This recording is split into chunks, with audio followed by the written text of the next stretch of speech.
Hey, welcome to another episode of the Moorehouse Show. I'm Jason, Senior Loan Officer with Cross Country Mortgage. I'm Casey House, your local realtor. We got Kerry Long on the show today. Check it out. Thanks so much for tuning in. Today we're joined by Kerry Long, singer, songwriter, musician. Kerry, what brought you to Raleigh, the Triangle area? So I'm from Durham. Long story short, I went to college at NC State, so that's how I initially ended up in college. After that, I did move back with my parents, but I always knew I wanted to move back out to Raleigh. So here we are. What is your favorite thing to do in Raleigh outside of music? So I would say I have a great group of friends. We go Latin dancing, salsa, bachata, that fun stuff twice a month, and it's always a good time. Yeah, won't catch me out there, but good on you. Challenge accepted. You know. So who is your biggest mentor, inspiration in the music business? All right. Well, outside of just friends and family in general that support me, I would have to say my drummer, Q. He's the one who kind of met me when I did not believe in myself. He was the one who believed in me before I did. And he came up to me when I was in college. Was like, hey, you got something, we should work together. Funny enough, I was focused on school. I didn't really think that was going to be my path. But later on in life, I did run back into him when I was thinking about doing music more seriously. And we've been working together ever since. So I definitely would not be out here. I would not be here without his knowledge and encouragement. Very cool. So what made you get into music? So what a lot of people do not know about me is I actually grew up playing baseball, from the age of 4 up until college. Long story short, I got injured. I realized that baseball was not going to be my path in life. And I had a friend give me some producing software, so I actually kind of started out messing around with that and rapping, which I'm not good at it. I was not good at it then. I don't think I'm great at it now. But it did lead to me singing. My dad sings as well, so I knew there was a possibility that I had potential.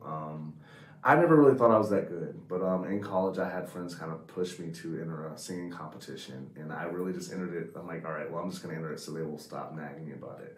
And I did not think anything was going to happen, but I got selected as one of the finalists, and for the finalists deciding,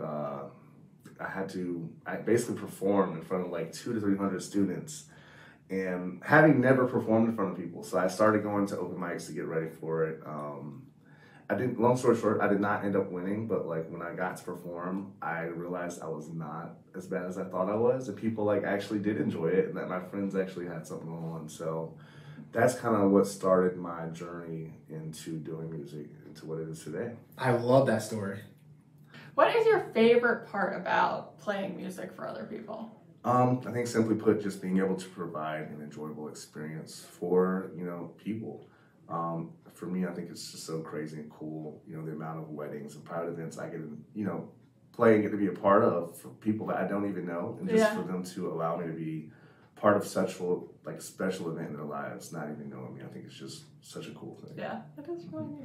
What is your favorite performance, or we'll say one of your favorite performances that you've ever had? I would say that would probably be the time I got played at the Hurricanes game at the PNC Arena.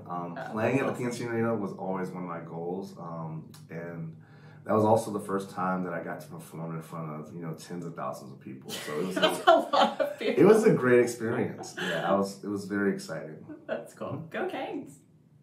So what's some advice you'll give to other people wanting to get into the music industry? This is going to sound cliche. I would say, but just do it. And by that, I mean, find some open mics, local open mics. That's really, get out there, just, for me, it was a numbers game. As someone that had a lot of stage fright, I think just each time I got on stage at open mics, I was a little bit less and less nervous. And just being uncomfortable, I think, is where you get the most growth. So I think just going out and doing it and just meeting people, networking, I think open mics would be a great place to start. That's an incredible advice, being in an uncomfortable position to get you more comfortable in the future. I love that. Thanks so much for being on our show today. How can everyone find you and find your next shows? So you can find me online, kerrylongmusic.com. Instagram is where I do post the most, but I do also have Facebook, YouTube, all Kerry Long Music. You can find me there. Okay, awesome. Well, thank you so much. Thank you.